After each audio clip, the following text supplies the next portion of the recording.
Available for CX and UX consulting, projects, and training. Contact us for a free consultation. Hey everybody, it's Office Hours Ask Me Anything. This is Debbie Levitt from Delta CX, and it is Monday, June 8, 2020. Yes, it is not Tuesday. Normally I do this on Tuesday, but I am speaking at a Tech Circus event tomorrow, so I am not available for the usual Office Hours hour. So today we'll be doing it today. And hopefully you guys will have some questions. I don't have any yet, but let's remind everybody. Let's get the URL up here on my screen. Let's remind everybody that you are welcome to send questions through both the LinkedIn chat and the YouTube chat. And you can also send anonymous questions here, like if you want to talk about your current job or something like that, and you don't want anyone to know who you are or where you work. You can always send something anonymously here to the deltacx.link, which is my URL shortener, /AMA. And I will get that via email. As always, I will tell a few stories until people start showing up and have some questions for me. I know it is a little bit of a weird date and time, different from our usual scheduled Tuesdays, but hopefully some people will drop by. I see 6 people in LinkedIn, so good evening where I am, good afternoon or morning, wherever you are. Let me know who you are and how you're doing. Excuse me.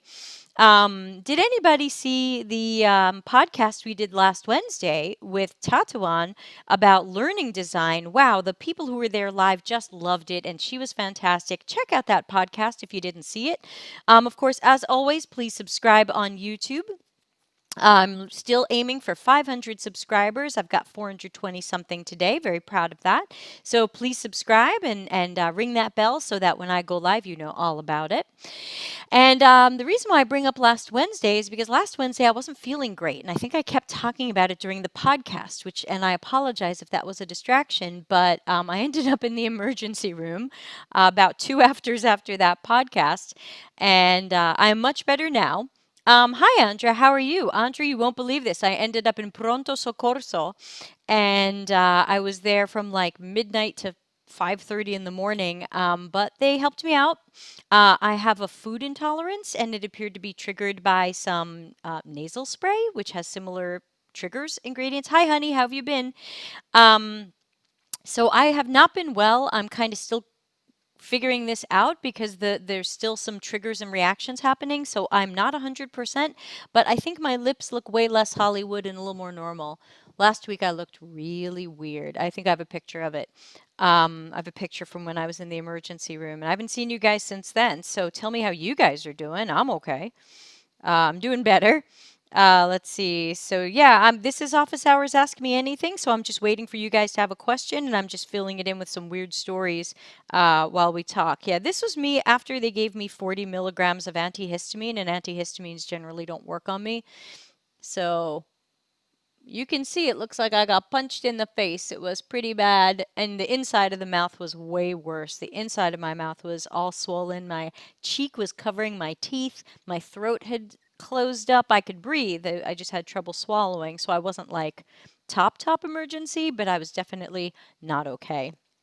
I am doing better, but I apologize for some of my complaining in last week's podcasts and stuff. Thank you, honey and Andra. I am feeling better. We are looking now for an allergist who understands food intolerances and can maybe give me a little better diagnosis than the one I got in 1984, which I think wasn't the most accurate one possible. So I am feeling better, and right now I'm eating just a very stripped down diet to try to avoid triggering anything. So I'm just eating fresh pork, fresh beef, brown rice, and zucchini with nothing else on it. But enough about me. How are you guys? Hello to one person in YouTube and a bunch of people in LinkedIn. This is Office Hours Ask Me Anything.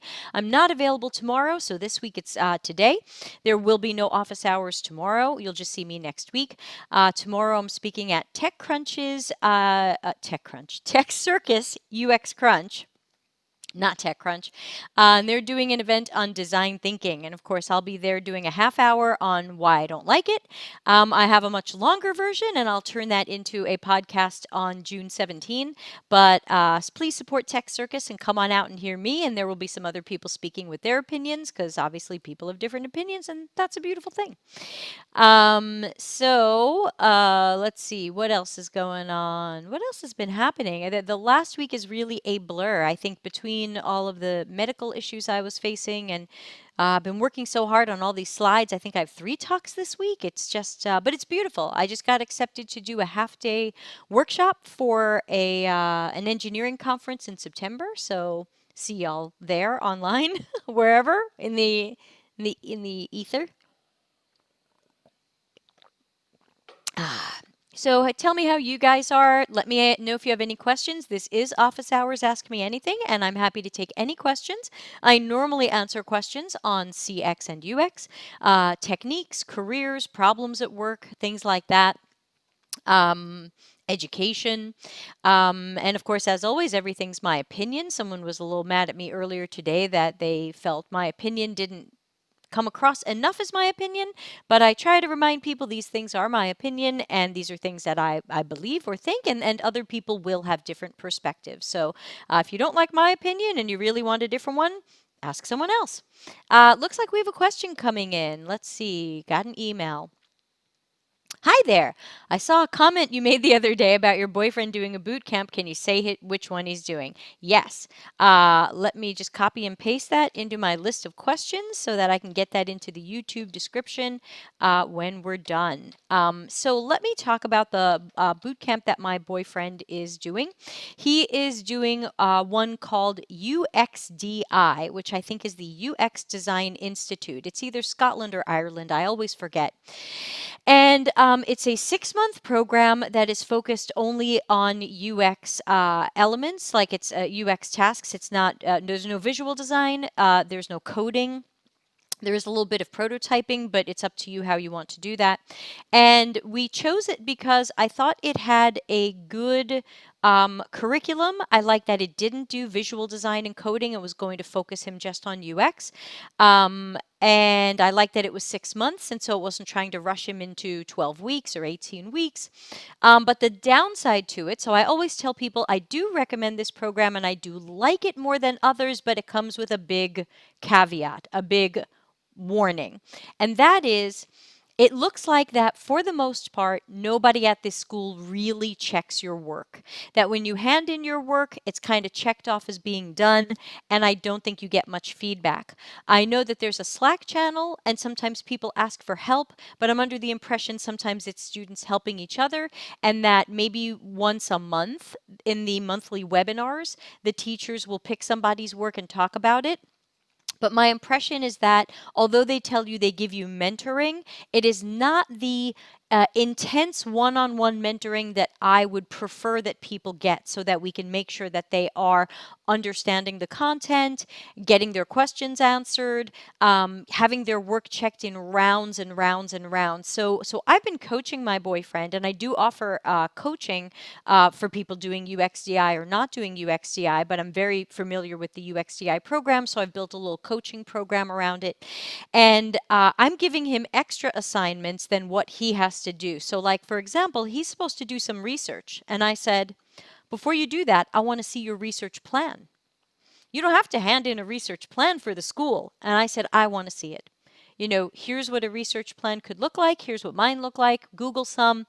Look at whatever the school gives you. Come up with a research plan. How are you going to do this? Why are you doing this?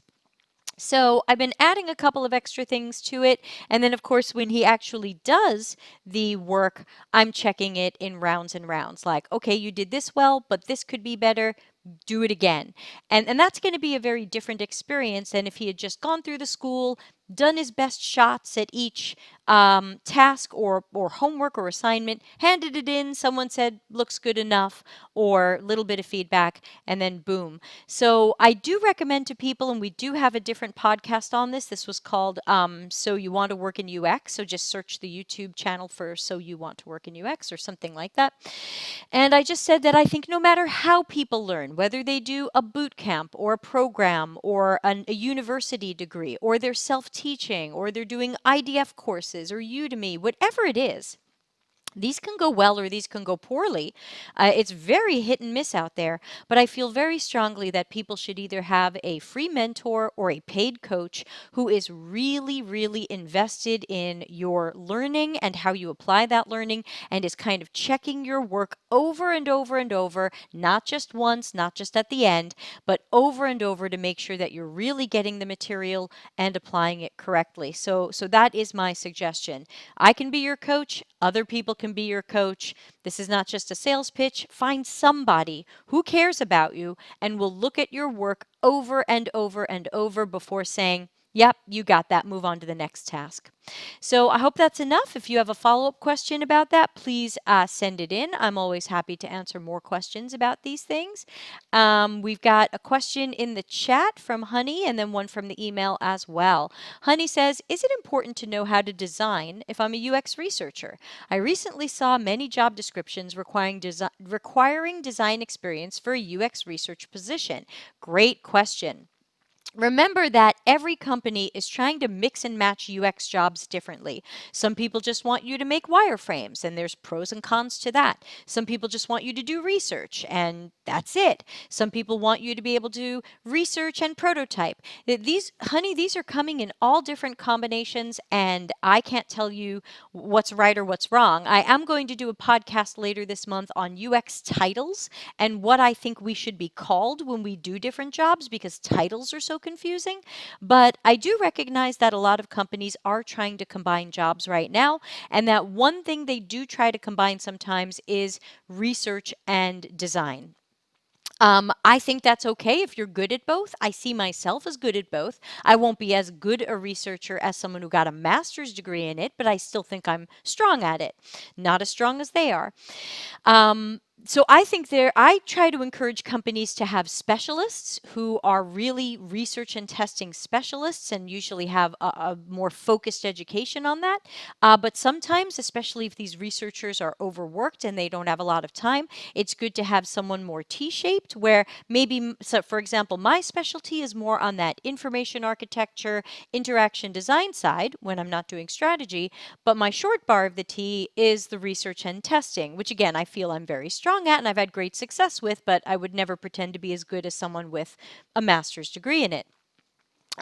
So at some companies, I might be a good person for that. Now, does that mean that researchers need to learn to design? I think if it's not something that appeals to you, and I've met many researchers who say, I don't like design. I don't think I want to design. And I say, then don't do it.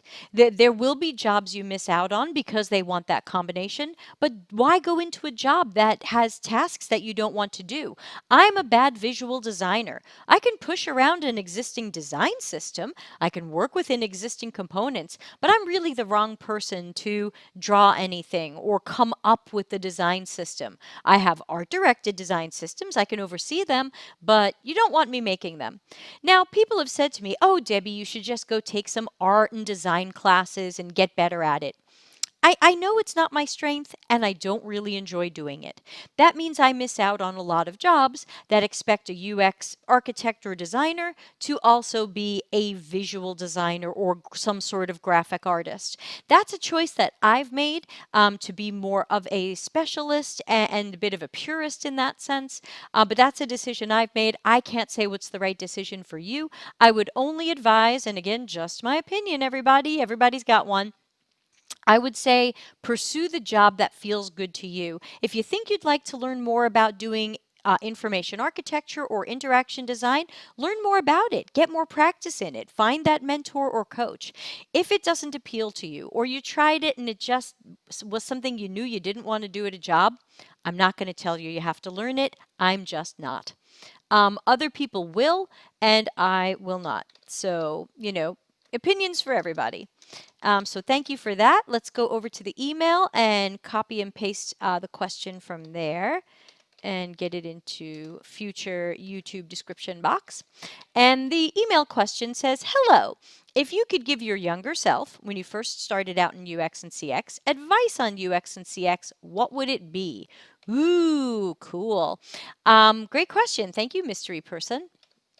I think that that's going back a long way. I don't know.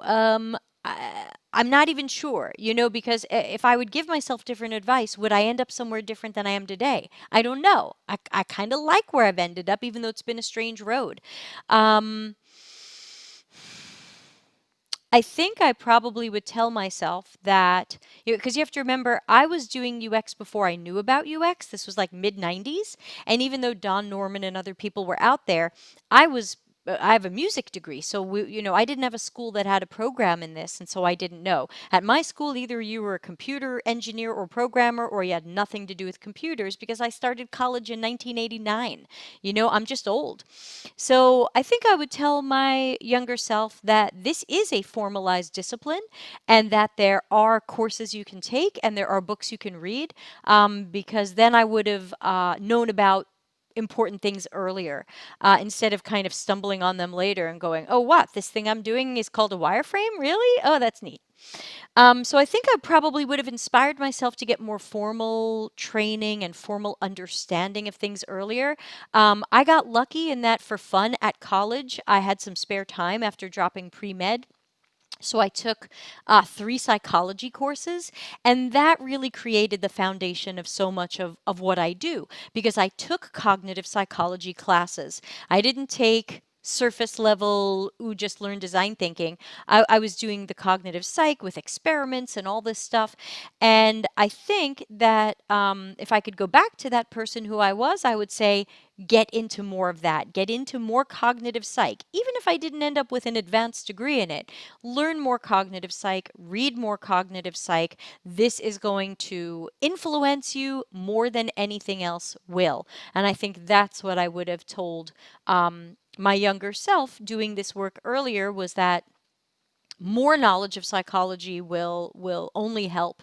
And hey, there's this guy Don Norman, and there's these other people who are doing some amazing work that you'll find very influential. So I wish I had known about those people earlier. I eventually stumbled on them, but it was stumbling. So that's what I would tell my younger self. What would you tell your younger self? People in the chat, we've got 4 people in YouTube, and how many? 4 in LinkedIn as well. What would you guys tell your younger self? Any advice there? So this is Office Hours Ask Me Anything, and I am right now clearing out some spam mail. And looks like we don't have any other questions right now. But I'm here usually for an hour, so as the questions come up, feel free to ask them. Some people join a little bit late, so join up and ask me anything.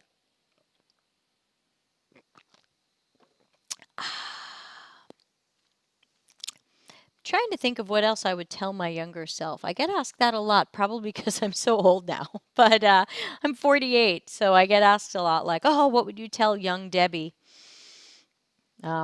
I honestly, and I know this is extremely irrelevant, the number one thing I would tell young Debbie is get away from your parents and move in with grandma. I recognize that's highly personal and a cliffhanger without a story. But if I could go back in time and tell myself one thing, it would be that. And then the second thing would be learn more about cognitive psychology because you're going to love it and it's going to be relevant to what you do. But I was that kid who everybody thought would become a lawyer or a psychologist, so it was always something I was interested in. Oh, hey everybody. This is Office Hours Ask Me Anything, and I'm ready for a nap. How about you guys? How are you guys doing with summertime and with allergies and with phasing out being let outside wherever you are? You're probably allowed outside. Andra, how are you doing where you are? Um, I always forget where you are, but I know it's Italy. How are you guys doing where you are? We're good here. Don't have a lot to say. My dog's not here. I can't pick her up. So I know this is office hours on a weird day. We've got a few less people than usual, though we've got 5 in YouTube. Hi, I don't know who's in YouTube today, but good to see you. Thanks for coming by. Patricia is here. She says, thanks for answering my question regarding the advice I would tell my younger self to challenge yourself. You know, I didn't need that advice, but I think that is good advice for people very often. Step out of your comfort zone, be willing to try weird things, challenge yourself. Don't let anybody tell you you can't do it. But I was already that kid who didn't believe that because I had, as you may have noticed, a really annoying biological mother. And so I couldn't get caught up in the negative messages. So, because I only got negative messages. So, I learned pretty early on that if I got a negative message, I didn't have to believe it and I didn't have to make it part of myself. And I could keep trying things. So I was that weird kid who challenged myself and kept trying things and didn't mind failing and would just pick something else and try it. But I know that's not common. So I do think that challenge yourself, learn more, try new things, step out of the comfort zone. If it doesn't work, step back in. At one point, this is a very silly story, but at one point, I was wondering, uh, is I can't even explain this. I can't even explain this. So I can't explain the lead up. Let's just say at one point I tried going to belly dancing class. And let's just say that was a disaster because I do not have graceful motion. If you've seen me on a stage talking, you know I do not have graceful motion. But I thought, what if I could have graceful motion? And someone said, try belly dancing class. Oh my gosh, it was like somebody's awful grandpa trying to do belly dancing. So I think I left there crying. But you know, I said, I tried it, and that was an adult. Like that was not a kid. That was I must have been what 30? I don't know. So you know, I left there crying. I didn't go back, but I said, hey, I tried it. Congratulations to me. I tried belly dancing. I knew a couple of moves. Next time I was in the Morocco restaurant in Epcot, I showed them my moves, and they said, oh, that's Turkish. We're Moroccan. I said, okay, good to know. Thank you, Patricia. Anybody else? Thoughts? How are you doing, guys? I'm always wondering how you're doing. You hear me talk about how I'm doing. I'm all right. And getting better. What about you guys? Any other questions or anything you want to hear me talk about, speak to? Anything you disagree with me about that you want to bring up? I'm always happy to hear other opinions on things. I know people disagree with me. You're welcome to. Sometimes we learn more when we hear disagreements. Obviously, it's been a very important week around the world. You know, we don't have to talk about politics, but we may want to talk about humans. Oh no, Andrew says next office hours with some belly dancing moves. Andrew, really? That was like I feel like that had to be 2007 or something. I really don't remember. I just remember I don't have swishy hips. I have boxy manly hips somehow. So Andra, no. Scott R. Yo, it's a billion degrees in Chicago. Sorry, Scott. We've got the air conditioning on here. Turn on yours. Hopefully, you've got a comfortable home working setup. Belly dancing moves. I don't even want to stand up on this. Patricia says, I'm new here. I'm thinking of what to ask. Yeah, no pressure. I do this every week, usually on Tuesdays. I do office hours, ask me anything, and I take questions on usually anything about CX or UX, about careers, techniques, approaches, jobs, problems, opinions, education. But if there's no questions, there's no questions, and I hang around for an hour and we chat and we're silly. Scott says AC is full blast, no belly dancing here. I've got the AC on 21, but that's Celsius, and I'm bad at converting. Let me see. 21 Celsius. Let me open up my international travel tool. Temperature 21. 69.8 Fahrenheit. Yeah, so I've got the air conditioning on about 70, so it's pretty good in here. Um, Belly dancing. I know. Can you guys imagine me? No. If you've ever seen me on a stage or you've seen a video of me talking, you know it's bad. It's really bad. It's really bad. I was in a school opera at university. I had one line, but it was classical music, so the line lasted like 4 minutes. And I didn't even know how to stand or what to do. I think I just like put my hands like this. I mean, like worst stage presence ever. It's not my strength, and that's okay. You know, I would say that's one thing the belly dancing really helped with was I just kind of left there and I said, you know what? Just gonna love myself for who I am, even if even if I don't have squishy hips and a good feminine grace sway. I still like me, so that's okay. I don't have to change me. You don't have to change you. Patricia says, I'm currently planning out a UX research for a website for the first time. Is it possible to spend too much time understanding users? Woo, no.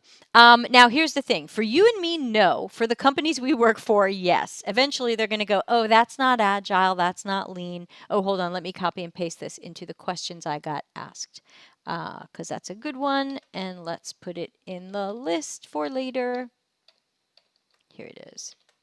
I would say that there eventually becomes a point where people at our companies think we're spending too much time, we're spending too much money. Now it's not agile or lean. You've been doing this for months. So I would say make sure you've got a plan and make sure you're focused on what you want to learn and how to learn it. And is it something that can be learned in weeks rather than months? Obviously, observational research is a little bit harder right now because we're all trying to stay away from each other. But is there any kind of remote observation you can do? Or can you do maybe some extra interviews? Just make sure you really do lots of qualitative. Now is not the time to send out surveys, and especially not to survey people on what will you do after the pandemic. Nobody knows. So I would say get a lot of qualitative research in there and have a plan and see if it's something that can be weeks and not months.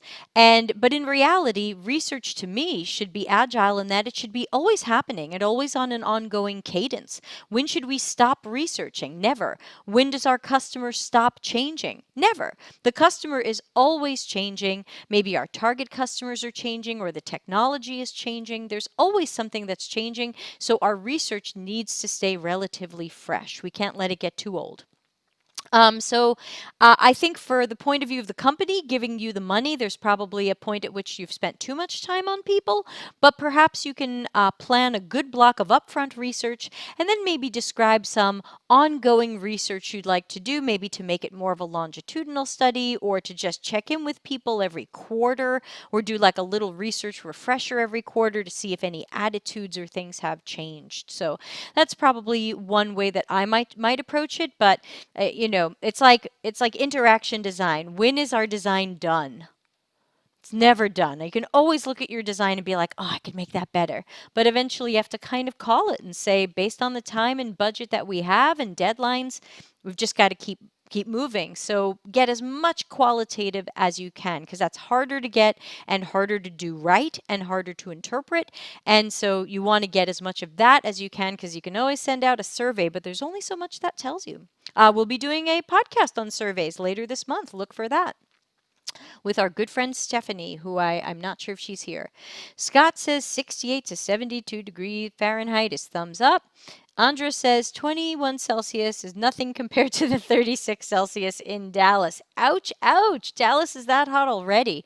It is not that hot outdoors here. It has been high 70s and pushing 80 someday, but we usually leave the windows open at night, so when I come into the home office in the morning, it's a little thick and crusty. I believe that is an emoji for sweating like a pig. That's pretty good. I haven't seen that one before. That's very specific. That's very specific and kind of American, I think. But yeah, Patricia, let me know if that's helping. If not, please ask a follow-up question. I want to make sure that I'm being helpful to you. That's what this time is all about. And I had a little thing here where I was putting up chats on the screen, but it looks like I forgot to save my work. So I messed up me in the chat. Let me see. Will this put the chat on the screen? Yes, this will put the chat on the screen. Let's try this. Hold on. Sort of. It's got my name on it. Boo.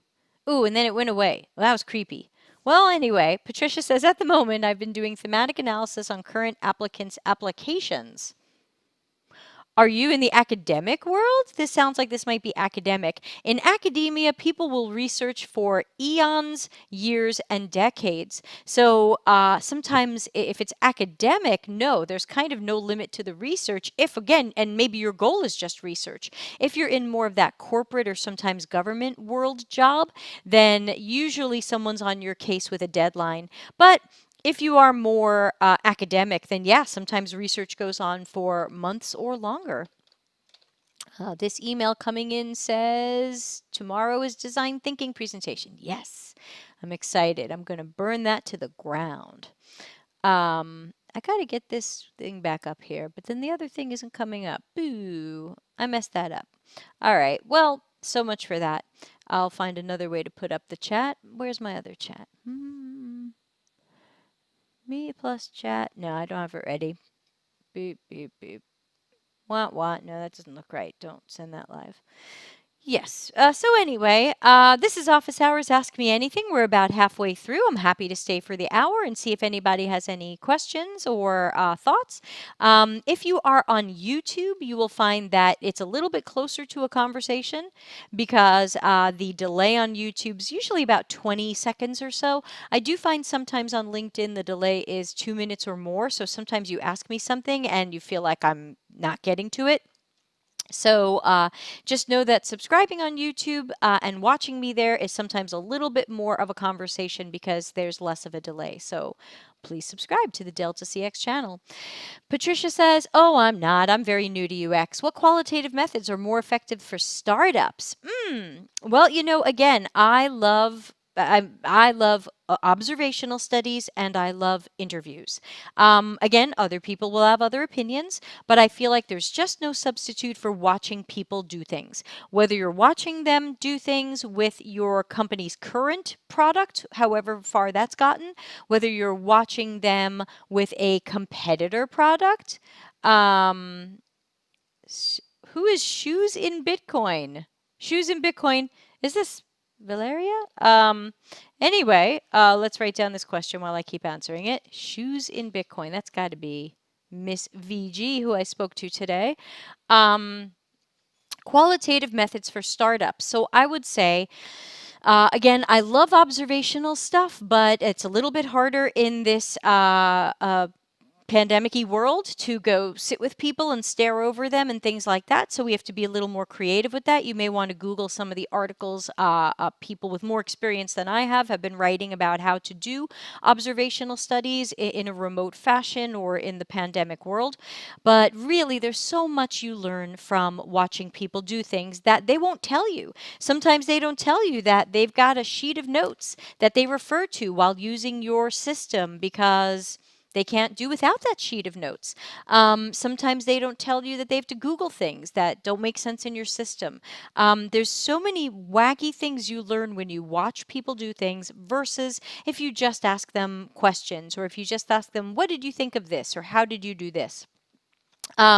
So make sure that you are doing, make sure you're planning your interviews very carefully.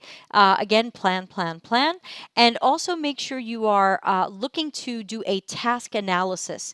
Make sure you're understanding what are people doing in what order and why and how. Because sometimes we make mistakes, especially if we're new to UX, where we hear about customer journey maps and things like that, and we say, oh, I think I know what the customer's doing. I'll make a customer journey map out of it. Wrong, bad, evil. I hit you with the fly swatter. Grr. What you're doing is you're guessing. You're assuming. You're assuming you know it all. And you'll be able, and customers, you'll just be able to map out their journey. Don't be arrogant. You don't know the journey until you watch them take the journey, until you speak with them about that journey. You've got to have the qualitative research so that we're not guessing and assuming or stabbing at a customer journey map. So make sure that things like customer journey maps and personas come from deep research with real humans who are your target audience, not your mom, not the person who sits next to you. Go out there with real people because it's such a mistake when people make personas from guesses. It's such a mistake when people make customer journey maps from what the stakeholder thinks people do or what marketing thinks. So please, please, please, please, definitely spend more time planning and undertaking research. You might want to check out curiositytank.com, which is Michelle Ronson, who's been a guest on the podcast a few times. I make no money from recommending her, so there's no code or link here. Just check her out. And she offers her own courses and workshops that teach people more UX research approaches. And from what I hear, it's a great, thorough course. I haven't taken it, but I have faith in her. And if you're still figuring out some of this stuff, it might be good to learn more from her. This is Office Hours Ask Me Anything on a surprise Monday when I normally do this on Tuesdays. So thanks to everybody for joining in, and I will take any questions live. Don't forget to subscribe on YouTube. It is no charge. I do not charge you to subscribe to me on YouTube. I do not have any other questions right now. So I'm happy to take some fresh questions or comments if anybody has them, or just tell me what's going on with you, what's going on in your world. Scott R says this might be out of left field. Sounds good to me. But have you ever met with practitioners, or have you yourself worked on UX within the gaming space? I do know people who work in UX in the gaming space. I have not done it yet, and that's mostly because I'm not a gamer. So while I know you don't need domain knowledge to do UX work in a domain, I know it's usually better. So I am not a gamer. I don't even have a gamer personality or things like that. So I have stayed away from gaming, not because I'm against it, but because I know other people will be better at it. But I do know some people who work on UX within the gaming space. That being said, I have no idea what they do. I have no idea if they are involved in determining gameplay. I have no idea if they are just doing more of the visual design of worlds and elements and menus and keyboards. I honestly don't know what they do. Maybe we could get somebody on who can talk about that. I wonder, maybe my friend Liz, or if you guys know any UX specialists in gaming, especially. I'd love to talk about research. I would love to have them on the podcast. That sounds great. Let's. I'll make a note. I'll see if I can dig around LinkedIn and see if I have any first or second degree connections who are UX in gaming, and see if they want to be on the podcast. Thanks, Scott. Good idea. Scott says, could be a cool talk with someone in that field, as I find a hard time learning more about what those folks do. I don't know either. I think I only know one person who works in UX and gaming, but I also know it's UX UI, and sometimes she's doing a lot of illustrations. So I don't know what the UX side is, but I also know she came to one of my extra classes, so she was doing some prototyping. You're right. I have no idea. So let's learn. It was great to learn last week about learning design and instructional design. Let's keep learning together. So I will look for people. Um, let's learn about gaming and how the heck you get into that. That would be cool. Let's see, what else? What else, guys? What's going on? I see a lot of those people with UX UI titles. Yeah, I wouldn't be surprised if that gets combined a lot, but it gets combined a lot everywhere, so probably not special. Patricia says, Celia Hodent is a good person to talk to. She wrote The Gamer's Brain and has an upcoming book called The Psychology of Gamers. That does sound good. Let me write her down. I don't know if she's UX or not, but I will dig into who she is and let's find out. Thank you, Ms. Patricia. There's also a whole group of games, user experience, and IGDA. Thank you. We've got a question from Holly. I assume I can call you Holly and not Holly Elizabeth. But let's paste your question in for later. And Holly, good to see you. I think we've seen you before. Thanks for coming back. Holly says, what would you advise a UX researcher to do if they're in a situation where leadership doesn't trust them to interact with potential customers? Oh, I have this in my book. All right, hold on. Let me open up the Kindle version in Word and I'll read you what I've got.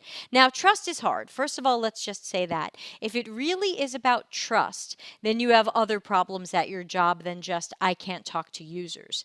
So, be careful. If you're in a job where there really is a lack of trust, that's probably not a job you're going to stay very long at. But let me see if I can find where this is in my own book. Give me a moment.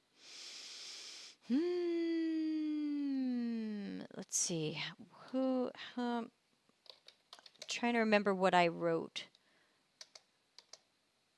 Here it is. Okay, here's what I wrote in my own book. If you guys have my book, and especially if you have Kindle, you're looking at Search for unable to speak to real customers. That's the section of the book. If you have the paper book, it looks like it's somewhere around page 330, 340. I don't know. I'm getting weird page numbering on mine. I don't trust it. And Maggie says, I would love to talk to someone from virtual reality or AR space. Yeah, let's write that down too. VR, AR. Holly says, I'm a gamer. I find it's very rare there are UX researchers credited in games. Yeah, that's probably a little bit of the unsung hero. Okay, so now again, back to Holly's question. If you are not being trusted, again, that speaks to bigger problems at work, and that's bad. But let's say that for bad reasons, you're not allowed to talk to customers directly. Oh, Holly, don't worry about it. Seriously, I do not, I never bug anybody about a spelling mistake. Just be yourself. I've certainly had this happen at some jobs where they expected me to do UX research and interviews and create personas, but I'm not allowed to talk to the customers. And I've still managed to do what I thought was excellent work and what the client thought was excellent work and what continued on as excellent work, because I tried to kind of use some plan Bs. So here's what my book says about plan Bs. And again, these are imperfect. Whenever we're not talking to customers, it's always through someone else's filter. So we have to be even a little bit better of a researcher to recognize other people's biases, other people's lack of empathy or sympathy, other filters people may have put on people. So we have to be in extra double detective mode. So here's what I've got in my book. I'm just going to read it and comment on it as I go. You guys can comment too. In a case where you're not allowed to talk to customers directly for good or bad reasons, we found some Plan B options that are workable, but certainly not replacements. These can also be done in addition to directly researching with real customers. Speak to customer service reps. Now that's at your company, your customer service team. They help a broad variety of your customers, and while they might be biased or have their own filters, they will have certainly noticed trends in customers' pain points, concerns, complaints, and triumphs. Can you listen in on live calls or hear recorded calls? Some companies can pull recordings based on keywords or the area of the products or services that the customer called or wrote about. So again, here, this would be listening in on calls, reading support tickets. Again, still not as good as talking to someone directly, but still collecting the voice of the customer, albeit in a little bit more indirect or passive way. Next, speak to sales and account or relationship managers, internal and external to the company. So again, if your company has a sales department or account managers or client relationships or business development, very often they know what customers are looking for, why they chose to go with our company, why they didn't choose our company and we lost out to a competitor. Again, it's not always the most actionable information, but it can add some color. So my book says, like customer service reps, these people normally deal with a variety of customers. They hear what people love about the product, services, and experiences, and what would make them choose a competitor. Someone's here, but I think it is maybe spam. Next, speak to the coworkers who can directly connect with customers. Sometimes I found at companies, they don't want the UX researchers to talk to customers, but they're letting the engineers talk to customers, or they're letting the business analysts talk to customers. If that is the case, see if you can partner with those people and start conducting more research together, where you can be working more together, or maybe you can take a little bit of the lead and they're assisting. It's going to take a little bit of chess, but see if you can work with other people in your company who are allowed to talk to people. So my book says, some companies have scientists, engineers, and other agents who interface with customers. Despite their confidence in their ability to collect great data, their user research is typically flawed. Can you partner with them to be their research question ghostwriter, or hopefully to be allowed to observe their customer conversations? You might need to give these coworkers a mini training training on how to ask better questions, remain more neutral, and be more aware of cognitive biases. Partner with this coworker to make sure you can interpret the data and report on the findings rather than leaving it to them. So again, another way to try to improve that, where someone else can talk to customers but you can't, is get the data and you interpret it. Next, use a panel or a paid panel. If people like your customers might be easily found on panels, consider using a resource like userinterviews.com to find people who match your personas. They don't pay me, that's not sponsored, you can use anybody. If your customer is fairly unique, such as a geologist with military intelligence clearance, this option might not be a good plan B. You just might have to find those people. And then again, for more passive stuff, my final suggestion in my book was use a tool like Hotjar, Full Story, or 4C. Also, not a replacement for speaking to customers, but these tools can record silent videos of people using your website or system. If the item in question relates to your website, watching some of these videos can often surface product and service flaws and struggles, albeit passively. So again, I love using tools like that, but they don't replace interviews or observational research. But it's a little bit of kind of passive observational research because you're watching a video of someone moving around your site, even though you can't hear them and you can't talk to them. So it gives you some color, but it's not perfect. And finally, I say, we do not see stakeholders, coworkers, or your friends and family as acceptable replacements for customers when you're banned from speaking to customers. Try the above techniques to get as close to the honest, unfiltered voice of the customer as possible. So how was that, Holly? Did that help? Anything else I can fill in or speak to about that? Any follow-up question? Happy to take the follow-up question.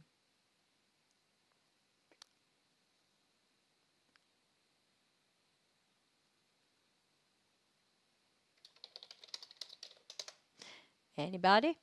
Let's see. Any follow-up questions to that? Any thoughts? Anything you guys have found that works for you that's different from what I said or disagrees with what I said or you can add to it? What are some ways that you've tried to collect good data on customers, especially hopefully a little bit more primary when you're not allowed to talk directly to them? Again, which has happened. Happens all the time, unfortunately. Not a lot we can do. We just have to sometimes run with these plan Bs.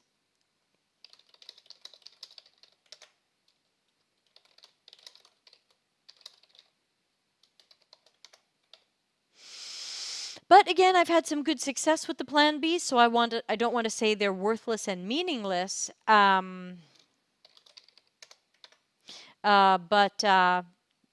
you know, it's the best we can do in a company that doesn't understand.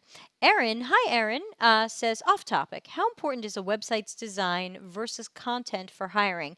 Erin, I'm not sure I understand your question, so let me just tell you what I think it means, and you can tell me if I'm on the right track. And it's not off topic. Nothing is off topic. As if you guys hang out here long enough, you will see I answer everything. Got a fly flying around me. Design thinking. So Erin, I think you mean that if you are hiring people and they're coming to your website maybe to review jobs or do the application, is the design of the website important versus the content and what the website says?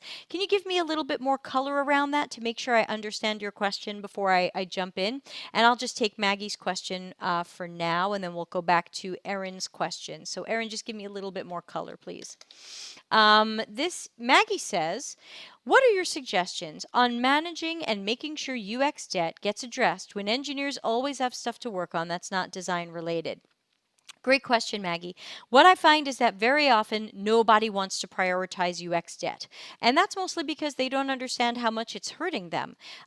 They care about bugs, but they don't care about UX bugs. So that's probably going to take some influence from your manager to help engineers and product and other people understand that if we can do a better job with our UX debt, that we will save more time and money later on. So first you might have to sell the general idea of caring about UX debt, because very often they're seen as low priority bugs, or they're seen as, oh, it's just a visual design thing.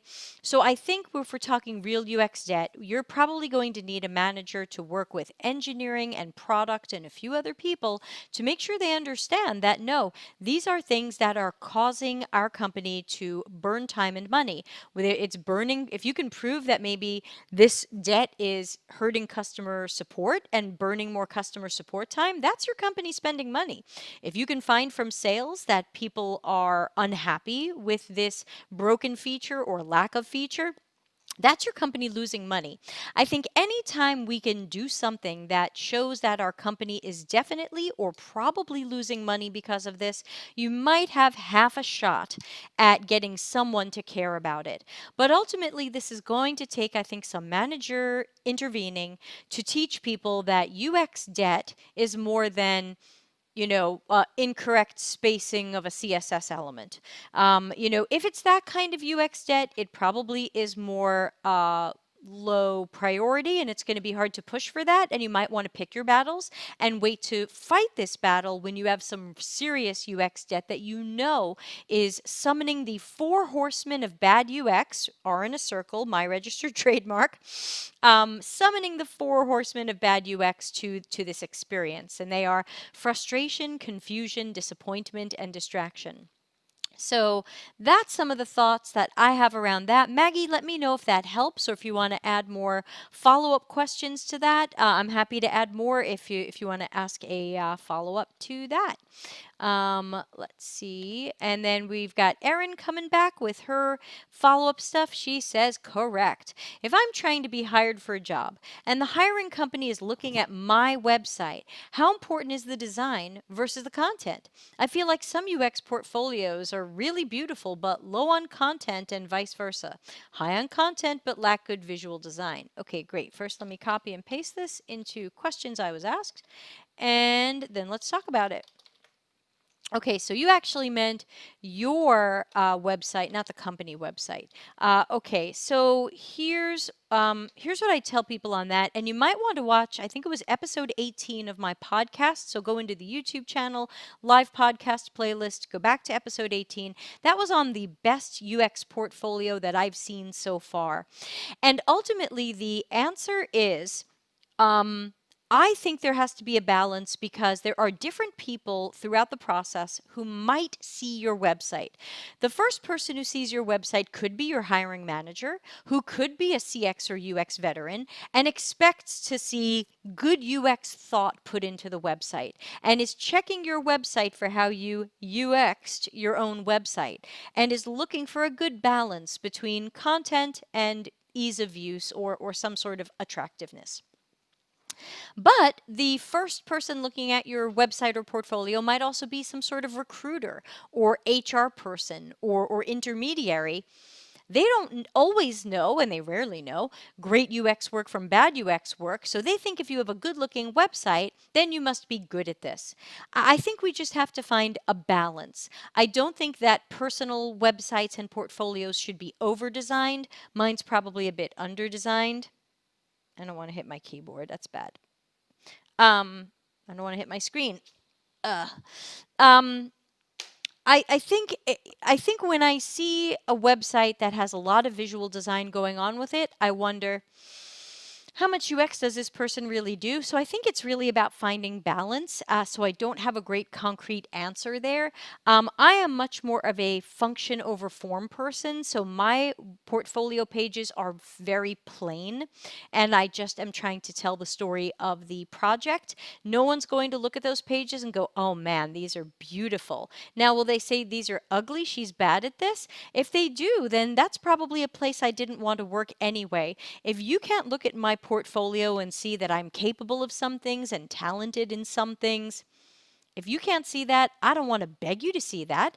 I don't want to show up at this job and have to feel like nobody knows what I do or how I can do things.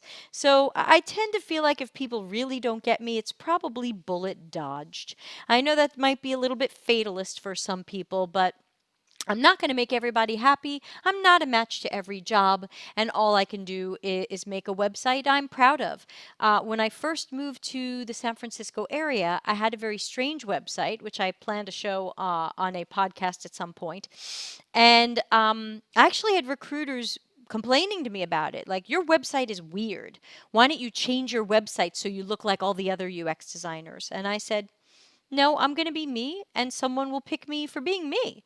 Now, I don't have that strange website anymore, but I look back on it with happiness. I like that website. It was funny. It had humor to it. It had cleverness to it. But, for the most part, people are generally not designing humor and cleverness into their websites because they're like, oh my God, just give me a job.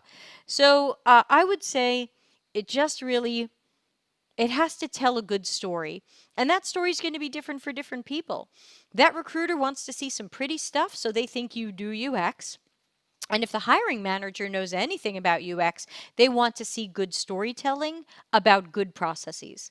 And perhaps the beauty is more secondary. So unfortunately, I think our sites have to play to all of these audiences, which means we're going to have to find some balance. I've seen a few people I've looked at a lot of portfolios, probably 70 so far this year, and that's only because I stopped for a while. And I did find some websites that were genuinely distractingly ugly. People who would put repeating background patterns and had weird colors on top of weird colors.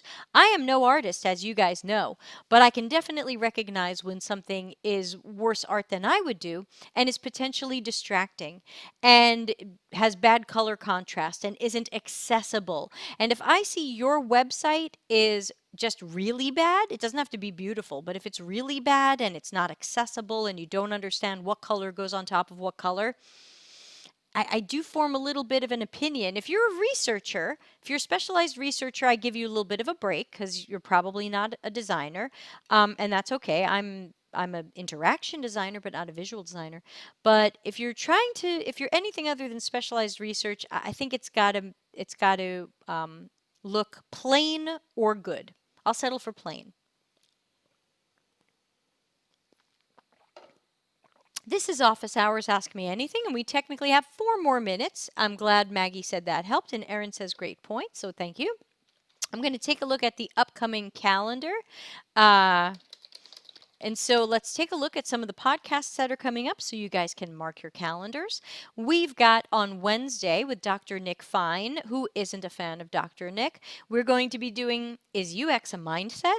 Is UX a State of Mind? On Thursday, I will be doing Design Sprints Are Evil. Next week, Monday, we've got Joel Barr as our guest, and he'll be talking about design challenges during job interviews. Ugh. Office hours will be back to Tuesday next week, so our usual time. Everything is 6:30 p.m. Italy time. Please adjust for where you are. On Wednesday the 17th, I will do my 8 million slides on why design thinking is terrible. On Monday, June 22, we've got Stephanie from Luxembourg joining us to talk about surveys and why surveys are usually not your best choice. Office hours Tuesday the 23rd. Wednesday the 24th, I'm going to throw together a little something on UX titles. What should our titles be? And can we all please figure out what we do and what it's called? Because this is getting ugly. Let's see. And that's it. That's all I've got. I've got something planned for July, but for the most part, June is mostly planned. I am looking for more people who would like to be on the podcast. So if you have an opinion, if you have something to say, if you are an expert, if you are passionate about something, contact me privately and let's see if it would make a good topic. I'm usually looking for someone who's very knowledgeable, very passionate, and has a point to make. That's usually it. Hey, Neha is here. Neha, how's school going? She says, Hi, Debbie. Could you please tell me the best way to conduct open card sorting remotely in the case of a salon appointment app? Would Google Forms be a good idea? Let's write down her question. Hey, we've got a few votes here for UX titles. Yeah, I haven't even written it yet. I'm going to take some stuff from my book. Neha, interesting question. So an open card sort would not work with Google Forms at all based on what I know of what Google Forms can do. An open card sort requires you to have cards or pieces of information that are sortable and movable and organizable into groups and categories. Google Forms is really just a survey. And so we wouldn't do a card sort with a survey, at least I wouldn't, because I would want to give people the boxes with what they can do. So you're talking about salon appointments. So, but normally, a card sort, now there are many ways to use a card sort, but one of the key ways we use it is to organize menus and submenus or navigation of a website, app, or system. If this is a salon appointment, what kinds of stuff are in your cards? What can you tell me, Neha, some of the things that are in your cards that people would be sorting? Just give me an example of 4 or 5 of the things that people would be doing the card sort on, because are these aspects of the salon business that would go into navigation menus like we do haircuts, we do facials, we do nails, or is this something specific to making the appointment? If you could give me a little bit more color, I can speak to this. But while you answer that, I will tell people that for all of my card sorting, and again, not sponsored, they don't pay me for this. I don't have any link to give you or code. I use optimalworkshop.com. And they have lots of great tools, especially for information architecture, research and testing, and some other UX research as well. And so when I do my card sorts, I do them there. I'm not too sure what their pricing is nowadays, but their pricing has usually been, I thought, pretty fair. I don't know what it is now, but it used to be $99 for a test or under 200 American dollars for unlimited tests each month. So there's that. Let's see, what else? Do do do do do do do do do do do do do do do. Okay. Scott R says Optimal Workshop is great for card sorting. Yes, it's great for remote card sorting. Neha says like categories of service. And again, you only really need to do a card sort, I find, when there are so many things you're trying to fit into these menus that you really want to get the users and the customers' ideas of how they would sort and organize these things. Because if you just have a salon and the salon has 6 services, you might be able to sort out the menus yourself based on your knowledge of the customers and your knowledge of the services. Otherwise, are we doing a card sort with 6 services to see if they would organize them in some way? I think the last card sort we did through my agency, I think we had something like 30 or 40 cards. These people had mega menus and so many sub things, and we really needed to reorganize it. So we did the card sort, and we got the participants from their Facebook fans. And that was really helpful. So again, a card sort is good. Google Forms is probably not the right thing because it's more of a survey, and a card sort is not a survey. A card sort is asking people to take something, like you're saying, salon services or categories of service, and organize them by grouping them. So the card sort has people group how they say things are similar. If you've got hair cutting and hair coloring, people might group those together because they're related to hair. And then if you have nails, that they might group that separately because it's not hair. But you don't know what people will do, and you use the card sort to find out. So Google Forms probably not. Optimal Workshop, yes. I'm not too sure if there's a cheaper version of somebody else's Optimal Workshop or whatever. You can always do it on physical cards if you're sitting with someone and just take pictures of how they sorted it. So yeah, I would say make sure that card sorting is exactly what you need for what you're trying to do. It sounds like in this case it could be overkill, but still it's not bad to practice because knowing how and when to use a card sort and how to interpret the results is a good skill to have. So I'm glad you're looking into that.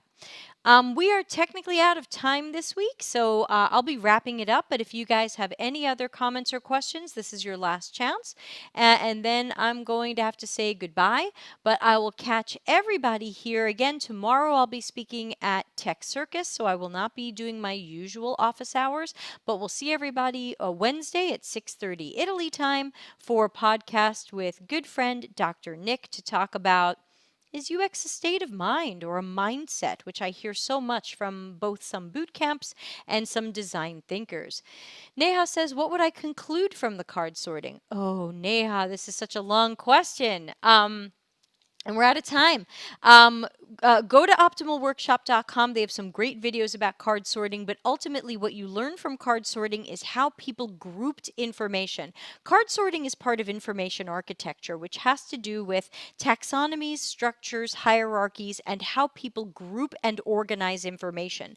So ultimately, your card sort is aimed at how did people see that these things were like each other so that you know you can put them maybe in the same menu or submenu because people believe that they go together. So you're trying to understand people's mental models or senses of organization to help you decide how these things should be organized. It does not have to do with the steps of an order in which they create an appointment. You don't use card sorting for the order of steps of an appointment. You are using card sorting for organizing things to see where they fit into a hierarchy. I know that's a very short version, but hopefully a little bit of Googling will help, and definitely check out the Optimal Workshop site because I think they have a little video about card sorts. So please check that out. I apologize that we are out of time. Everybody, next time, if you can join right at the beginning, we'll get in more questions because sometimes I'm telling stories until you show up. But please join. It's usually 6:30 every Tuesday. Next week, it'll be back on Tuesday. And hopefully, we'll see some of you tomorrow for the live stream with Dr. Nick about is UX just a mindset?